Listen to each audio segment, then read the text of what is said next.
دوستو بالحجی کے معنی ہے آرگیومنٹ کے ساتھ، بی کے اس کے معنی ہے کے ساتھ، اور الحجی آرگیومنٹ کرنے سے متعلق ہے۔ ان معنوں کی روشنی میں جہاں بھی اس روٹ سے بننے والی اور ان حرکات والی آیات آئیں گی، آیات کو دیکھا جائے گا۔ کچھ لوگ جیسا کہ یونس شہید صاحب ہیں ہمارے قرآنسٹ، اور AS انصاری جو کہ قرآنی تعلیمات کی راہ میں، ان کے جیسے لوگ سب سے بڑی بیماری ہیں۔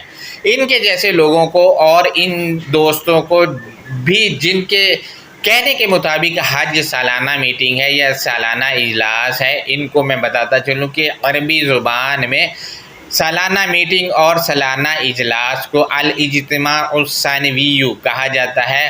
یونس شہید نے لکھا ہے کہ انتظامی کانفرنس کو عمرہ کہا جاتا ہے، جبکہ عربی لینگویج میں انتظامی کانفرنس کو مؤتمر الاداراتی کہا جاتا ہے۔ اور یہ بھی آپ سے شیئر کرتا چلوں کہ ان کے اپنے تراجم میں جہاں بھی حج روٹ سے بننے والے الفاظ آئے وہاں معنی انہوں نے کانفرنس یا سالانہ اجتماع کیا ہی نہیں ہے، لیکن یہاں آ کر چالاکی دکھا دی اور زبان کو مروڑا مار دیا۔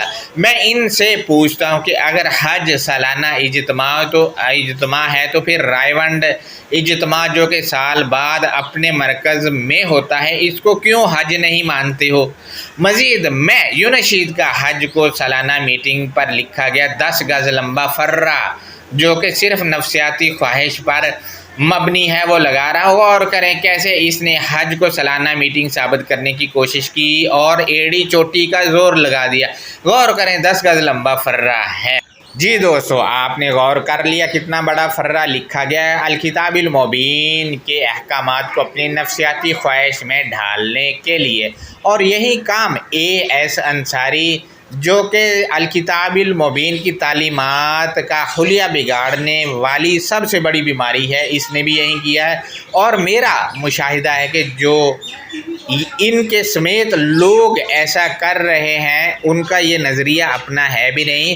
انصاری سمیت یونس شہید ہیں، انہوں نے یہ چوری کیا ہے نظریہ، کسی دوسرے کا اور اپنا بنا کر پیش کرتے ہیں۔ مطلب ان لوگوں کو اتنا بھی خیال نہیں چلو چوری تو کر لیا، کم سے کم جس کا چوری کیا اس کا نام ہی لے دیں، نہیں، اپنا نام لے کے استاد بننا ہے بس۔ ہم اگلے لفظ کی جانب بڑھتے ہیں تو رجالن، یہ راجالہ کے بنیادی لفظ سے ہے، اس کے معنی انہوں نے پیدل کیے ہیں یہاں پر، جبکہ یہی سیم لفظ سیم حرکات کے ساتھ سورہ 38 کی 62 میں رجالن کے معنی وہ لوگ کیے ہیں انہوں نے، سورہ 21 کی 7 میں رجالن کے معنی مرد کیے ہیں، 16 کی آیت نمبر 43 میں رجالن کے معنی مرد کیے ہیں، 12 کی 109 میں انہوں نے رجالن کے معنی مرد کیے ہیں، 7 کی 48 میں انہوں نے رجالن کے معنی کچھ آدمی کیے ہیں، 4 کی 176 میں رجالن کے معنی کچھ مرد، 4 کی 1 میں انہوں نے رجالن کے معنی مرد کیے ہیں۔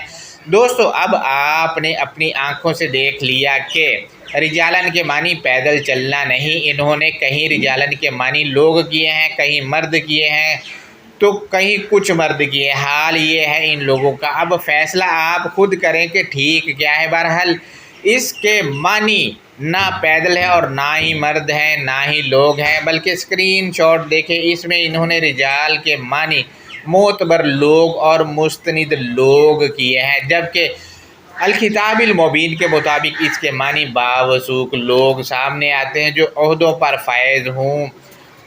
میں ڈسکرپشن پر ایک لنک لگا رہا ہوں، اس پر جا کر آپ نساء، امرات اور رجال کے متعلق جائزہ لے سکتے ہیں، کیونکہ نساء، رجال اور امرات کے متعلق جو رجال و نساء لیکچر موجود ہے ٹائم لائن پر، اس میں میں نے تفصیل سے بات کی ہے، اس کا جائزہ آپ لے سکتے ہیں۔ نمبر 3 پر ہے کلی دامرین، یہ مضاف اور مضاف علیہ اور کلی مجرور بھی ہے، اور دامرین اسم فاعل واحد ہے، معنی ہے ہر کی، تمام کی باریک بینی رکھنے والا۔ یہ گروپ واحد کے لیے آیا ہے، اس کے دوسرے معنی ہے زندہ ضمیر رکھنے والے کو دامرین کہا جاتا ہے۔ آپ کو بتاتا چلوں کہ اس کو مضاف اور مضاف علیہ لے کر مترجم کسی نے بھی ترجمہ نہیں کیا۔ ہم مزید آگے بڑھتے ہیں تو کلی فجن عمیق میں کلی مضاف ہے اور فجن مضاف علیہ ہے۔ مزید یہ ہے کہ فجن عمیق مرکب توصیفی بھی ہے، فجن موصوف ہے اور اس کی صفت عمیق ہے، لہٰذا اس کے معنی ہے ویژنری یا پلاننگ، اور دوستو عمیق فعیل کے وزن پر اس کے معنی ہے کشادہ آرگیومنٹ، اس کے دوسرے معنی ہے فروانیے آرگیومنٹ کرنے والے۔ دوستو مزید من کل فجن عمیق، ہر کی پلاننگ یا ویژنری یا فروانی آرگیومنٹ کو کرنے والے کو کہا جاتا ہے۔ لہذا آیت کی انڈرسٹینڈنگ کو دیکھتے ہیں تو سورہ 22 کی آیت نمبر 27 ہے، اس میں لکھا ہے کہ وَأَذِّن فِي النَّاسِ بِالْحَجِّ، اور تو لوگوں میں آرگیومنٹ کرنے کے ساتھ یا دلیل فراہم کرنے کے ساتھ اعلان کر دے۔ دوستو دعوت کے ساتھ کون مختص ہیں وہ بھی پڑھ لیتے ہیں، یعنی اعلان کرنا ہے تو کون آئے گا وہ بتایا گیا، یا تو کا رجال وہ مستند افراد یا باوثوق افراد یا معتبر افراد یا اکابرین تیرے پاس آئیں۔ دوستو اکابرین یا توکا کے پاس آئیں گے، اس میں کاف کی ضمیر ہمارے لوگ کہتے ہیں کہ ابراہیم سلام علیہ کے لیے، کچھ کہتے ہیں کہ محمد الرسول اللہ کے لیے ہے، لہٰذا یہ کہاں رہتے ہیں مجھے ایڈریس بتا دیں، دونوں کا ہی یا دونوں میں سے کسی ایک کا بھی، میں نے ان کے چرنوں میں جا کر بیٹھنا ہے اور گیان لینا ہے تاکہ میں دنیا کا سب سے خوش نصیب آدمی بن جاؤں جو ان سے جا کے گیان لے لوں۔ لہذا دوبارہ پڑھ دیتا ہوں، یا تو کا رجال وہ مستند افراد یا باوثوق افراد یا معتبر افراد یا اکابرین تیرے پاس آئیں۔ یہ کیا کرنے آئیں گے اور مزید کون آئیں گے یہ بتایا گیا آیت کے اگلے حصے میں۔ وَعَلَىٰ كُلِّ دَامِرٍ يَأْتِينَ مِن كُلِّ فَجٍّ عَمِيقٍ، اور تمام کی باریک بینی رکھنے والے پر ہے کہ وہ جماعت تیرے پاس سب کے ویژنری آرگیومنٹ یا دلیل کشادگی سے آئے۔ دوستو تمام کی باریک بینی رکھنے والے پر ہے، یعنی جو باریک بینی رکھ رہا ہے اس تمام کی جو الکتاب المبین میں رکھا ہوا ہے، اس تمام کی باریک بینی رکھنے والے پر ہے کہ وہ جماعت تیرے پاس آئے سب کے ویژنری آرگیومنٹ یا دلیل کشادگی کے ساتھ، یعنی جو تمام کی باریک بینی رکھتا ہے اس نے فیصلہ کرنا ہے کہ وہ تیرے پاس آئے سب کے ویژنری آرگیومنٹ، یعنی جو بھی ویژنری آرگیومنٹ ہیں سب کے لیے ہوں اس کے ساتھ آئے گا، اور دلیل کشادگی کے ساتھ آئے گا، یعنی دلائل بھرپور ہوں اس کے پاس تو تب آئے، ورنہ اگر یہ چیزیں نہیں تو آنے کا کوئی فائدہ نہیں۔